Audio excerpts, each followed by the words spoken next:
Try to absorb this. One late night social media post from the Oval Office just jolted Wall Street so hard that Fannie Mae stock doubled before sunrise. Freddie Mac filed suit. And every mortgage in America suddenly stands to cost the average family an extra $100 a month.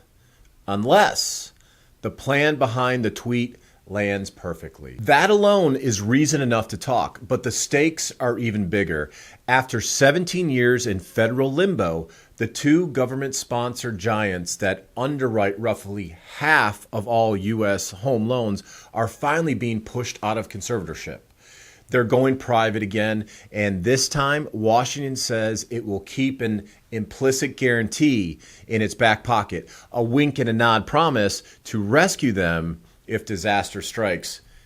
Today, we're going to walk through how we got here, what that guarantee really means, and why the fallout could hit borrowers, taxpayers, investors, and the entire market all at once. Let's start at the beginning. Long before tweets moved bond yields in 1938, the depths of the Great Depression, Franklin D. Roosevelt created the Federal National Mortgage Association, Fannie Mae, to buy mortgages from cash-strapped banks so they could issue fresh loans. That simple idea turned illiquid loans into tradable securities, grew into the backbone of the American homeownership. Fast forward to 1970, when Congress decided one behemoth wasn't enough. We want two. It chartered Freddie Mac to keep Fannie Mae honest. For decades, the pair functioned like highly regulated utilities. They bought mortgages, pooled them into bonds, guaranteed investors timely payments, and crucially benefited from the unspoken assumption that Uncle Sam would never let them fail. That assumption, the so-called implicit guarantee, let them borrow almost as cheaply as the U.S. Treasury itself, pushing 30-year fixed rates lower than any purely private market could manage. But cheap money has a habit of encouraging bad habits. And by the early 2000s, the twins were gorging on risk. Their capital cushions, wafer thin. About $40 billion backing more than $5 trillion in guarantees. And the belief that Washington had their back allowed them to grow even larger. When the housing bubble burst in 2007 and 2008, delinquency rates exploded. Investors panicked, and both enterprises began hemorrhaging billions. On September 7, 2008, the freshly minted Federal Housing Financing Agency marched in, placed Fannie and Freddie into federal conservatorship, and handed them a Treasury lifeline worth up to $190 billion. In return, the government took senior preferred stocks that pays a rich dividend, plus warrants covering almost 80% of the common shares. Officially, it was a temporary triage. Unofficially, it became one of the longest, some would say successful, bailouts in history. Successful because the system stabilized. Mortgage credit kept flowing, rates stayed historically low, and the housing market eventually recovered. Within a decade, Fannie and Freddie had paid the Treasury more in dividends than it ever drew out in bailout cash, proving wildly profitable under government stewardship. Yet, success became its own trap. Reformers who wanted a fully privatization couldn't get the votes. Defenders asked, if it ain't broke, why fix it? The result was 17 years in limbo until the 2024 election reset the clock. Election night mattered for two reasons. First, the incoming administration was philosophically eager to reduce government footprints wherever possible. Second, some of the biggest private shareholders in Fannie and Freddie, most visibly hedge fund manager Bill Ackman, had spent years building stakes and lobbying for the release. The day after the votes were counted, markets priced in higher odds. That conservatorship would finally end. Fannie and Freddie's over-the-counter shares, which had languished in penny stock territory for years, quadrupled by New Year's.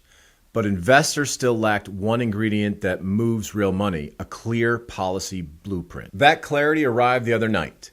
The president declared that both GSEs will be taken public with implicit guarantees intact. Almost simultaneously, the new Treasury Secretary, Scott Bessent, reminded reporters that any plan proceeds only if mortgage spreads, the difference between the rate on the GSE-backed loans and a risk-free Treasury, stay put. Translation, privatization, yes. Raise mortgage costs? No. It's a delicate balance because economists like Moody's Mark Zandi estimate returning to a purely implicit guarantee could nudge 30-year rates up 20 to 40 basis points, roughly 0.25%. On a $400,000 mortgage, that's $60 to $100 each month. Not life-changing for some borrowers for sure, but a disqualifier for others already stretched by high prices and tight inventories. Why might rates rise at all? Remember that investors buy Fannie and Freddie-backed mortgage-backed securities because they trust the credit quality and, in practice, the government's untarnished record of stepping in.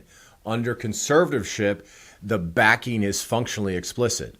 Treasury stands directly behind the bonds, and the Federal Reserve is willing to purchase them in a crisis. Once the GSEs leave the nest, investors have to decide how much they trust an implicit promise. If they demand even a sliver more yield to compensate for the uncertainties, lenders are going to certainly pass that extra cost to the borrowers.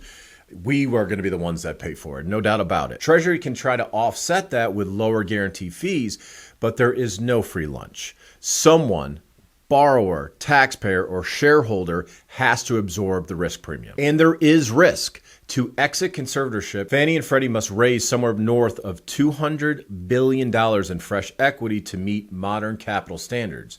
That likely means the largest equity offering in U.S. history. Existing common shareholders cheer because almost the worthless lottery tickets suddenly carry real upside. Taxpayers could cheer too because Treasury's nearly 80% warrant stake could fetch tens of billions of dollars, more than covering the original bailout outlay. Yet, dilution looms from everyone already in the stock, and failure to raise the capital could force the government to delay or redesign the release. Then there's the moral hazard debate. Critics argue we're simply recreating the same pre-2008 vulnerability. Privatize gains, socialize losses. Moody's certainly thinks markets will still price in a rescue during a systematic shock, which begs the question, if taxpayers are still on the hook in extremes, why not make the guarantee explicit and charge an insurance premium? The administration counters that explicit guarantees require an act of Congress, unlikely in this political climate. And the stronger capital plus modern supervision should make future bailouts far less probable. Either way, the risk hasn't vanished. It's simply been relocated. While policymakers argue macroeconomics, the enterprises themselves are tidying up the microeconomics. Almost every month now, they auction bundles of non-performing and reperforming loans. Legacy baggage, mostly dating back to the Great Recession. Back in March, Fannie marketed 3,100 reperforming loans with $500 million in unpaid principal. Freddie sold $250 million in delinquent loans just weeks later. Offloading these troubled assets lowers required capital, demonstrates active risk management, and signals to future investors that their balance sheets are cleaner than they've ever been in decades. It's the corporate equivalent of staging a house before listing it. How will borrowers feel the shift? For most prime credit homeowners, not much changes immediately. The 30-year fixed mortgage survives because global investors still love an American government-adjacent bond, implicit guarantee or not. Where it could sting is at the margins: first-time buyers, low FICO credit borrowers, self-employed applicants who rely on the GSE's willingness to accept thin down payments or limited credit histories. If a rediscovered profit motive nudges Fannie and Freddie toward stricter underwriting or higher risk-based fees, some of these borrowers may find themselves steered into FHA loans, where taxpayers bear 100% of the risk. The irony of this entire situation, of course, is that pushing risk into an explicitly taxpayer-backed program in the name of shrinking government might expand the very exposure it sought to shrink. I mean, that's just how funny it is to me. Investors, meanwhile, face a casino-like spread of outcomes. If the release succeeds smoothly, early entry shareholders, including hedge funds that bought during litigation purgatory, could see windfall gains. Dividend flows that once swept to the Treasury might one day flow to common stocks again.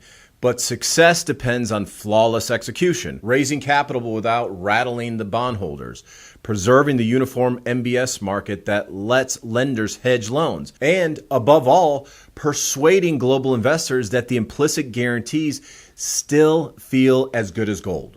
A single misstep, a spike in the 10-year treasury, which we've seen on a regular basis, a hiccup in the IPO roadshow, a downgrade from a rating agency could drive funding costs even higher, shrink margins, and send the stock right back to purgatory. Where do taxpayers stand? Optimists note Treasury not only recouped its bailout, but could profit handsomely from the warrant sales.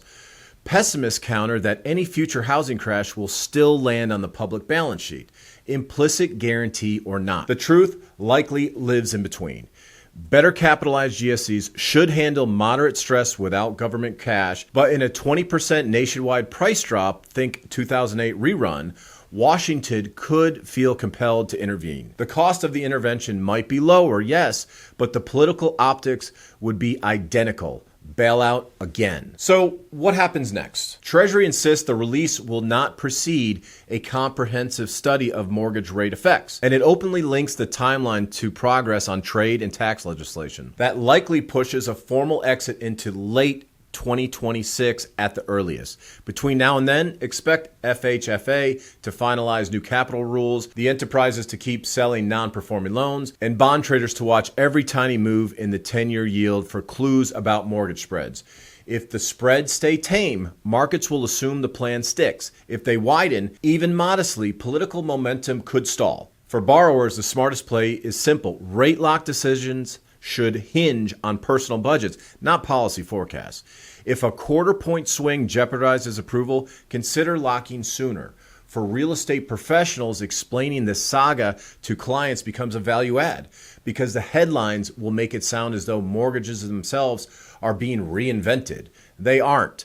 The plumbing is being relayed, but water still needs to flow, and investors still want a safe bond. And that brings us full circle on that tweet that started this conversation. One message triggered a surge in two once-forgotten stocks and reignited a 15-year policy debate in under 280 characters. That flash shows how intertwined the mortgage you pay is with politics you might try to ignore. Whether this grand release turns out to be a high-wire act of reform or the prelude to the next bailout depends on execution, market confidence, and absolutely a bit of luck. My job is to keep an eye on all three and make sure you understand what each step means for your next loan quote, your clients, or your portfolio.